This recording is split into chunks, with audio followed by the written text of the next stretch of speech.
Sabrina Maggiore live for us in Longwood with Severe Weather Team 9. Sabrina, thank you. You can hear what it appears to sound like chainsaws there in the background. People already getting out there trying to fix whatever damage they can. Those trees look tremendous. They have to be cut down. You can see that. You can hear that at least already happening in her live shot there. But for now, we're going to get over to our certified meteorologist, Cassie Crimmy, and David Heckert in Severe Weather Center. Yeah, you know, and I wanted to kind of re-hit on something that Tina O'Brien was talking about people really knowing the difference between the watches and warnings and heeding those warnings. And it's something to note, we did not have a tornado watch issued for Central Florida at all this morning, but when there are watches, that essentially means you have all the ingredients for something to possibly happen, right? So that's just kind of giving you that extra, like, okay, we're going to go into this day thinking that there might be some extra juice in the atmosphere. But when we've got a warning issued, that means we're seeing it, whether we're visually seeing it on the ground or we're seeing it with the radar, and we're seeing some of that spin on the radar. That's when we have the warnings, and that's when they issue it. That's when you take cover. That's when you take immediate action. And the reason we didn't have a watch today was the fact that the actual threat for severe weather is fairly low. We did not anticipate multiple tornadoes out there.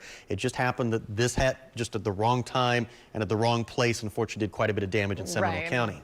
Exactly. And now we continue to monitor some storms, none of which are severe right now, but we do have some good thunderstorms. We have some updated information from the SPC shifting that risk a little bit further down towards the south.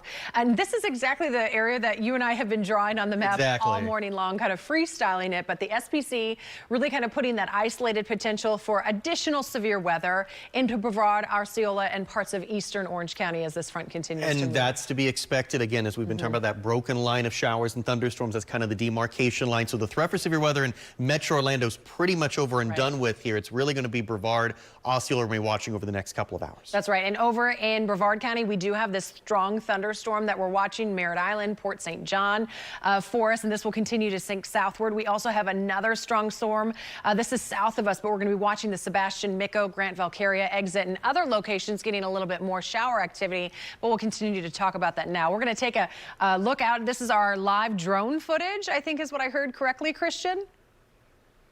Okay.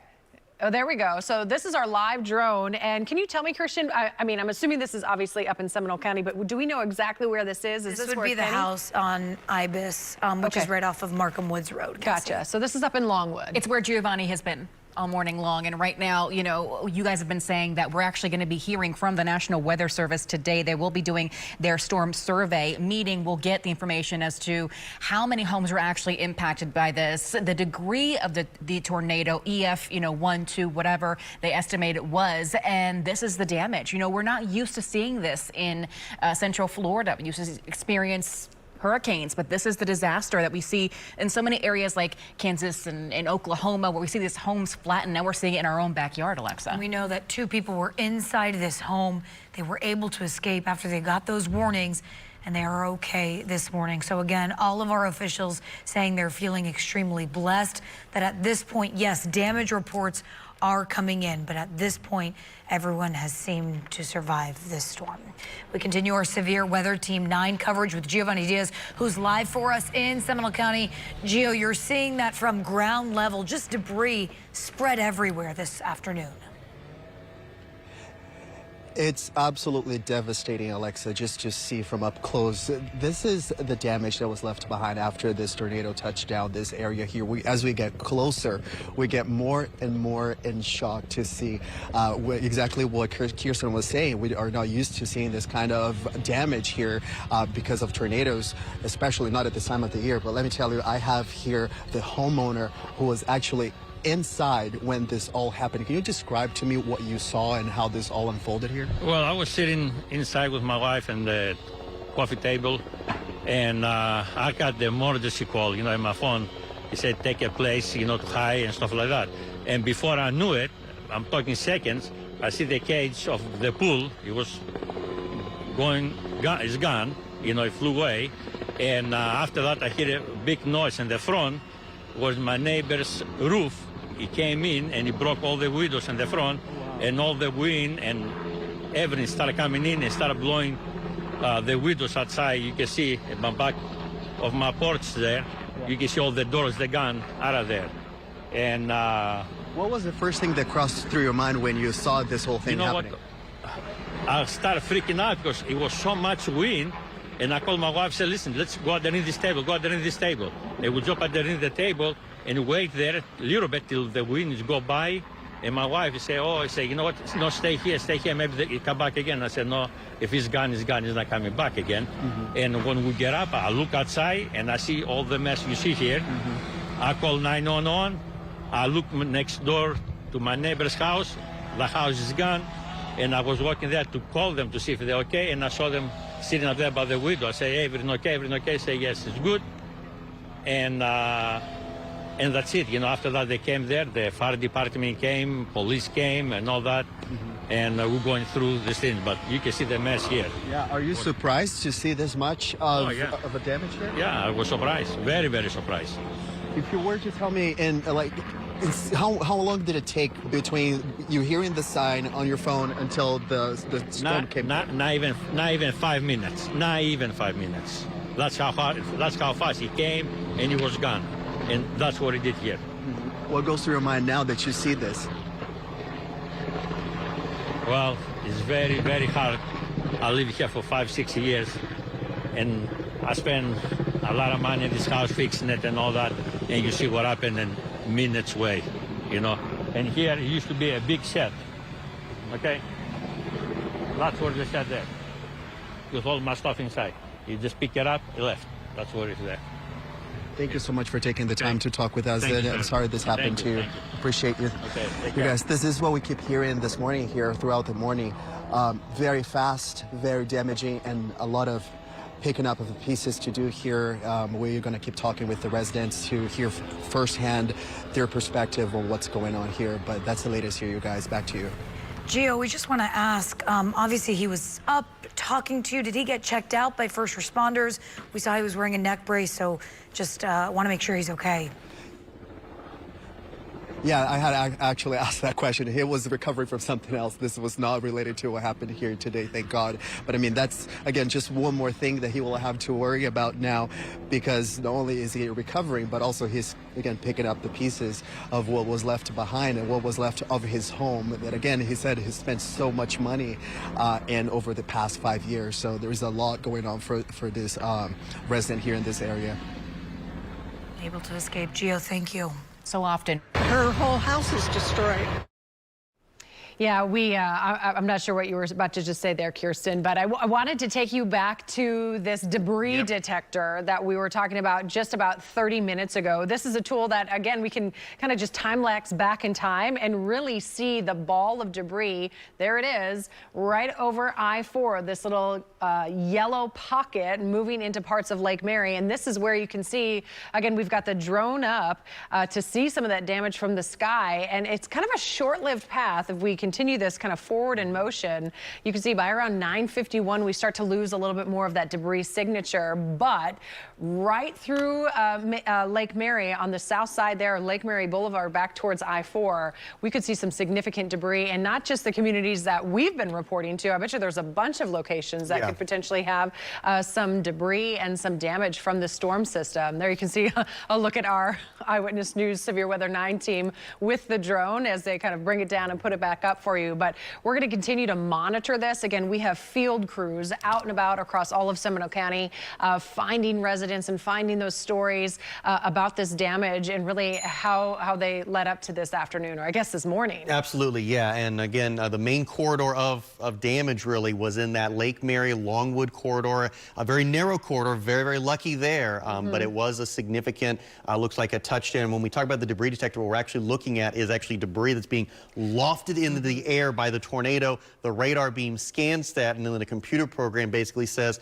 that's not rain, that's not something isn't right here. And so it shows that kind of that blob of yellow that you saw there, and that's exactly what we were seeing, was actually debris being lofted into the air by the tornado. Right, and I want to keep you updated on still what's actively happening out there. The SPC shifted that severe weather risk a little bit further towards the south. We are still watching pockets of wet weather, some thunderstorms as well. Some of the heavier rainfall and thunderstorm activity up just north north of the Cape is about to move offshore. But as we get back into parts of eastern Orange County, we've got some decent downpours happening there. Still a very good, strong thunderstorm. This is well south of us, but areas down towards Sebastian, they're under light rainfall now. If you know anybody who's out fishing at the inlet, they're going to get hit with a pretty large thunderstorm here within the next 30 minutes. And behind all of this, to the north and west, things are calmer. Things are calmer, but if you are maybe going to be out and about here for the lunch hour or elsewhere in Metro Orlando, we do have a band of rain back here near Mineola, Claremont, back through Polk City. That's going to kind of work its way through. So we're not completely done with the rainfall, but the threat for some severe weather is really pretty much over with in Metro Orlando and probably beginning to wane a little bit now even into parts of Brevard and Osceola counties. Right, and something else we were mentioning earlier, the winds for us today. We have a wind advisory. Yep. I mean, this is on top of that. That goes until 7 o'clock. You can see Volusia, Seminole, Brevard, Orange, Osceola, and Lake County. Following this front, once it clears the area, we anticipate winds 30-35 mile per hour for wind gusts later this afternoon, really kind of peaking right around 5 or 6. So you have to think a lot of these folks who are out, you can see right there on the right-hand side of your screen, the debris when we're battling these excessive winds. Exactly, you know, yeah. that can just be Some a especially the lighter debris, trash cans, little branches, they're going to start blowing around there in Seminole County. So do be very careful if you continue to clean up operations there because winds are going to be a concern here later this afternoon. That's right. Now, once we move forward for the rest of the week, kind of recapping what we're going to see Tuesday, Wednesday, Thursday, Friday, we're looking at some dry weather. Actually, a pretty nice forecast once we get beyond this. Today was kind of a rocky day to get through. And again, unfortunately, it was connected with some severe weather and some damage across parts of central Florida. But we're going to continue to monitor kind of these exiting storms for us as we take you through the next 30 minutes. And we will continue to monitor and be out live with Severe Weather's Team 9 and getting you the reports live in the field from some of the tornado damage. And again, I don't think we've mentioned this, but the National Weather Service will be going out later today to survey those sites. Kirsten and Alexa. And Cassie, one of the first scenes we saw and heard of that we sent you an alert about actually on the WFTV app was the fact that a semi-trailer actually turned over because of this tornado in Longwood. Yeah, our Kenny Gibson, who is stationed in Seminole County, went out just seconds after some of this was coming through this morning. Here are the images that he was able to capture. You can see right there, crews responding, and that is the driver of the semi. We were able to speak with him, and thankfully, he's okay. He said he was feeling nervous. He was very scared when the vehicle just lifted off the air and then just hit the ground. I can't imagine the power of that tornado. To lift up a semi is just mind-blowing. It's difficult to wrap your head around. We all know, I mean, a regular car is, what, 3 tons or something? I can't imagine how heavy a semi is, to think how powerful that burst was to lift it off the ground and onto his side. He had to be terrified. Absolutely, and he did say that, of course, the semi is his job, it's his livelihood, so he is shaken about that, but of course he has himself, he has his life, he has his dog, so feeling incredibly blessed, and work will wait, they will get back to it, but he's just now assessing what could have been. That was a part of the damage. We also have, of course, a collapsed home in Longwood and a lot of downed trees and power lines in Longwood and in the Seminole County area, and we also know right now that the National Weather Service will be doing their storm survey today, and that'll give us more information as to how many homes were actually impacted and the degree, the EF1 or 2, whatever they categorize that as they will make that determination today. But now we want to get over back to our Severe Weather Team 9, Giovanni Diaz right now, live for us in Longwood, and he has coming up from there. You're in the thick of it right now, Gio. Hey, Kirsten, yeah, we keep walking around here, and let me tell you, one of the things that really strikes me is when you see the personal belongings of these families here. You see pictures, you see items that you can tell they were saved, and you know, those things that you put away. I saw a checkbook that was like tens of years like old, decades old, and I even put it on the side and told the homeowner there that we had seen it because it's really impactful. I even find difficult to find words to explain to you how sad it is to see, you know, the livelihood of these people here in this area just like destroyed within seconds. We keep walking around, we keep seeing the damage, we keep seeing pieces of trees, branches downed here in this area. And one of the things that we keep telling you about here where we are is that this was a very fast system that crossed through this area here. And this is what it left behind. A home collapsed on the left side of your screen there. Pieces of furniture left behind, roofs, pieces like roofing here also on the ground. We've been talking with roofing professionals who have been assisting this community here. Some of them were leaving covers for the community to just put on top of their homes to see if that can help them with the rain that keeps going, crossing through this area. And one of them even told me that this could, like, depending on the severity of the damage, it could cost upwards of $40,000 to replenish the roofing here of some of the homes. And we just keep walking around and we keep seeing, you know, entire homes just destroyed. We see this. I'm not sure if this is this is not a power line. This is just one of those strings of lights that people use for decoration. We see even Christmas decorations we have seen around here, this area. So again, entire homes destroyed here in Longwood, where we are. And we've been here throughout the morning. Some of the residents telling me that it was just like Sabrina was saying earlier. It was like a freight train, just very quickly, very fast approached, and that way it left. And this is what they're dealing with right now. Kirsten. Gio, I have to say, you seem pretty overwhelmed just kind of experiencing this in real time. I mean, to see somebody's checkbook from decades ago, string lights from Christmas just 3 months ago. I mean, this is people's decades of their lives just scattered like rag dolls all over around you. It really is sad. I was talking with a resident here. He was telling me he worked so much to build his home. I'm sorry. And it just takes seconds for it to disappear. I apologize, you guys. It's sad to see how fast people's lives can change. And we're just glad that no one really died in this. But again, it's going to be a long way for this community here to recover. We see, I'm sorry, we see the Red Cross here on the scene, and also trying to help the families here who have been struggling throughout the morning. And we're going to stay here doing our job, trying to bring as much information about this community here to all of you guys. Gio, thank you. In moments like this, you feel that community connection. You see neighbors helping neighbors, but this could have been anyone. It was so many houses affected in Seminole County. So we're sending our love to them and know that they're feeling it and need that extra love this morning. It's very, very sobering. So with that, let's get over to certified meteorologist Cassie Crimmy and certified meteorologist David Heckard. You guys were so good. Cassie, we were live on air on TV 27 at 8:30. You said, hold on, stop the presses. There is a tornado warning right now. You know, and we could see it coming. We were taking a look just to the west of Sumter County, and right before that tornado warning, the first one that was issued, you could see that things were getting a little sheery, a little squirrely. So we knew that something was kind of going to be picking up. You obviously don't anticipate there to be some significant damage, and you don't hope for that. But we did see the severe weather move right across Sumter Lake into Orange, Seminole, and Volusia County. And really, when we were looking at that with a debris detector, it was a 10-minute window of this whole stretch from Sumter to Volusia County where we really picked up on some debris indicators from this.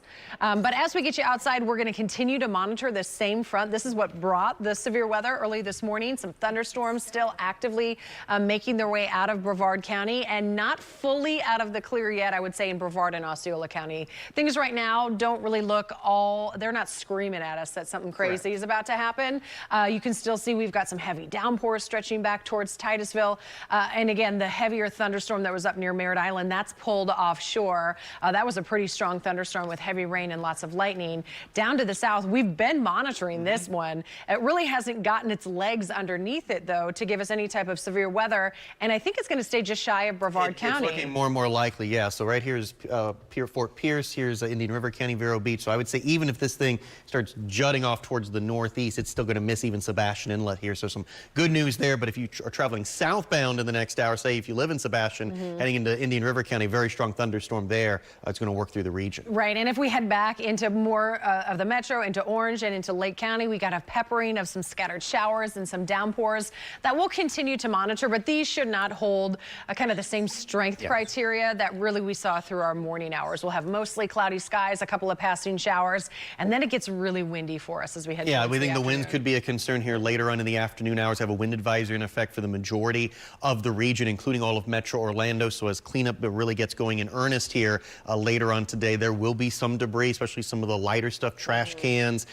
maybe your outside patio furniture. Some of that stuff may kind of blow around a little bit. So do be careful if you continue the recovery efforts there in Seminole County. And not even in the debris field. I think a lot of Central Florida, once we get these wind gusts into that 30, 35 mile per hour range, you know, this is that stuff where the patio furniture does start to migrate a little bit and those trash cans start to migrate as well. So we're going to continue to monitor that, but we'll get some improvement tonight after the rain and storms. Things are going to start to calm down and cool down for us. Afternoon temperatures, a lot of us have actually already seen our high for the day. So this is kind of a moot point when we talk about those afternoon highs. But tonight, turning clear, 52 degrees, and we'll even have some 40s tonight. Yeah, look at this, back to the 40s again. Ocala, communities like Citra, Riddick, Palm Coast, Bunnell probably getting down in the upper 40s here in the daybreak hour. And we do want to stress, although, again, very significant damage in Seminole County, the rest of the week really looks nice across the area. It really does. I mean, we can take you through the 7-day forecast. Look at this. Tuesday through Friday,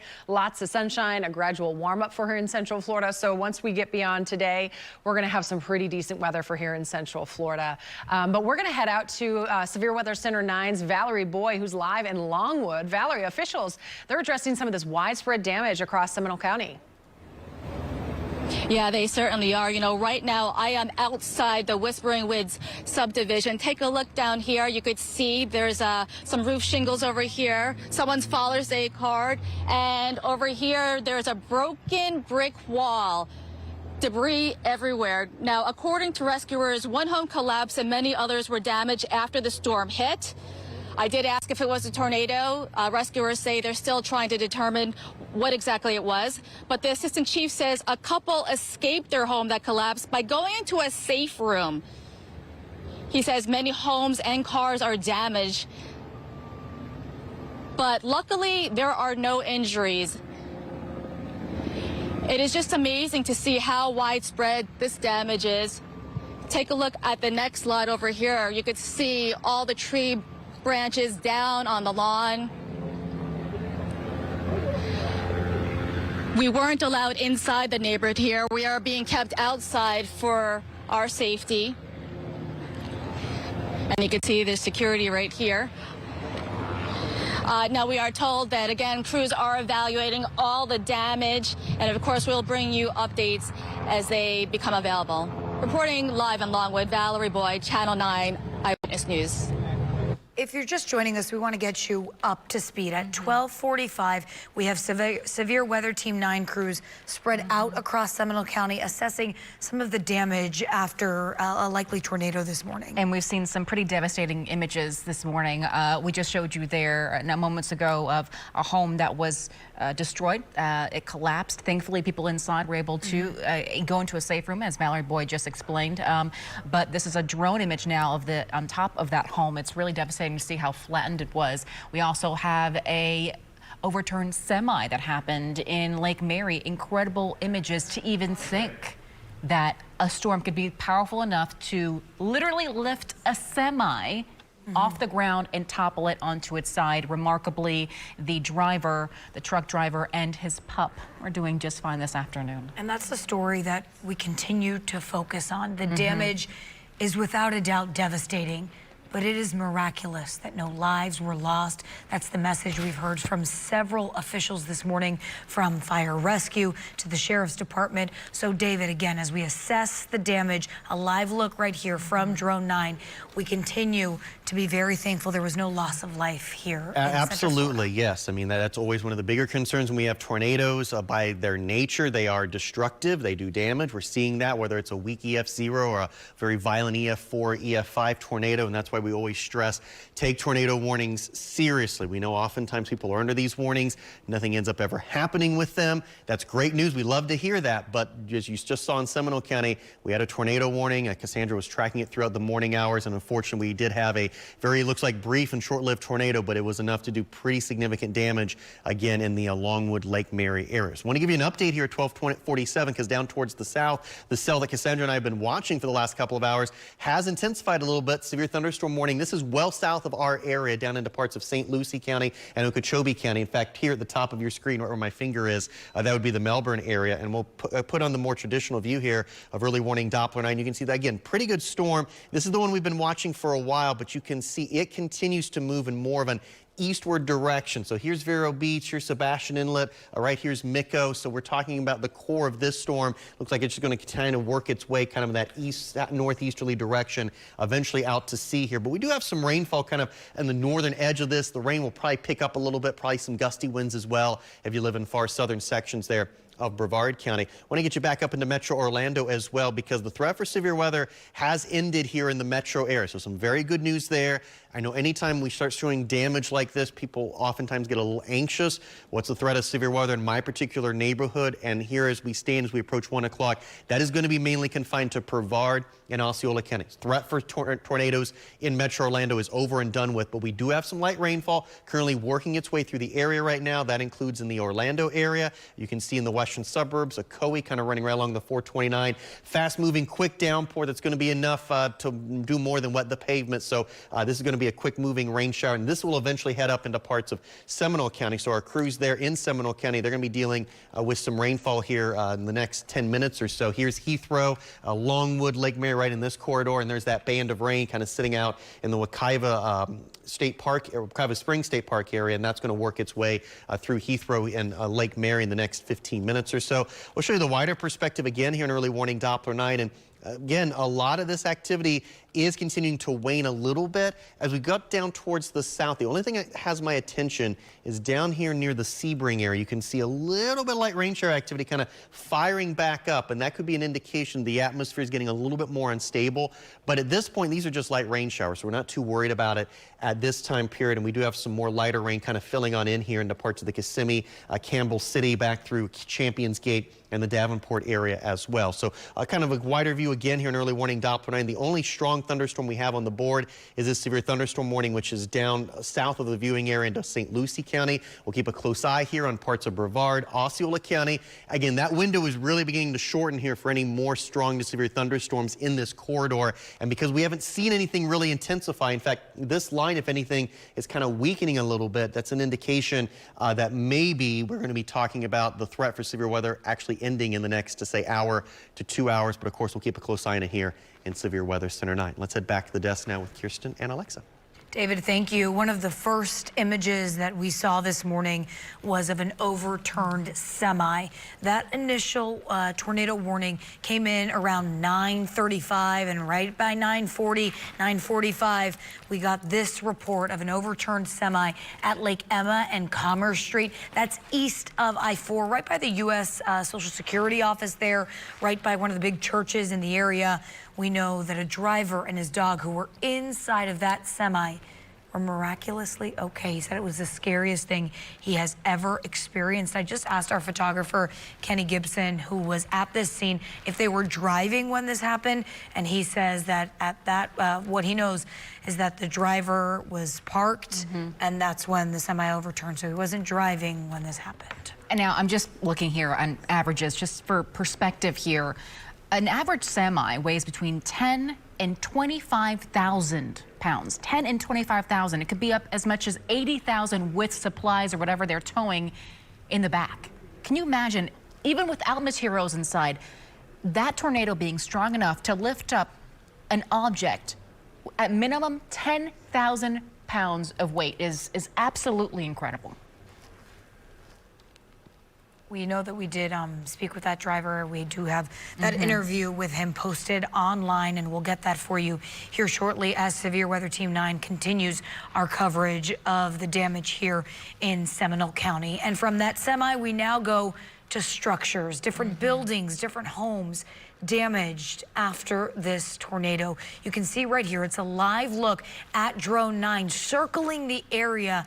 Several trees snapped, branches across roads, but the biggest impact is a house that collapsed. We know 2 people who were inside that home were able to escape. They went into a safe room and then got out. They're feeling very blessed this afternoon. But again, from Drone 9, you can see as we zoom on out the magnitude of what this did in the Seminole County Longwood area early this morning. Specifically, that home that collapsed is on Blue Iris Drive, and we do have several crews there giving you a really It's off Markham Woods for perspective. Yeah, we're giving you multiple looks at this, of course, from the air and on the ground. We have multiple crews there, and to see the devastation, I mean, Giovanni Diaz was there and giving us a look at things like a checkbook. A checkbook just scattered about, Christmas decorations. I mean, this is in people's entire lives. You work decades to own a home, and you pay your mortgage, and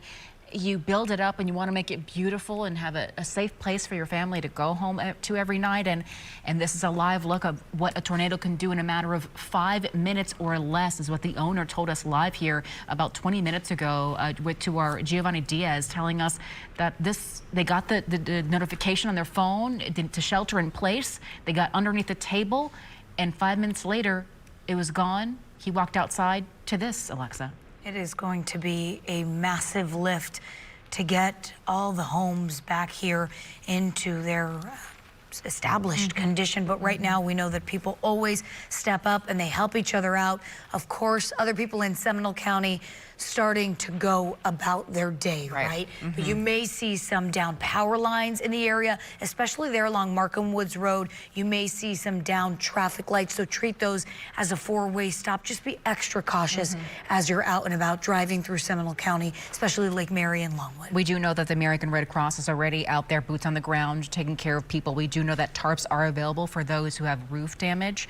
That was per the Director of Emergency Management for Seminole County, Alan Harris, is also saying that about 3,500 customers, when he first spoke to us about an hour ago, had no power at that time. Of course, trees down, power lines. You may encounter an intersection where the light isn't working. Want to treat that as a 4-way stop. Again, we're not used to this type of destruction here in Central Florida. We're used to hurricanes. We know how to manage them. We know how to prepare ahead of time.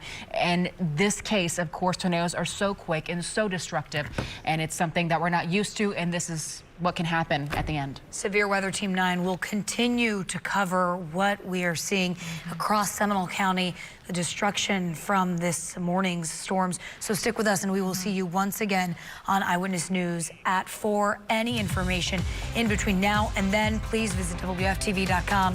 We've got you covered. This community is everything to us, and we're here with you step by step.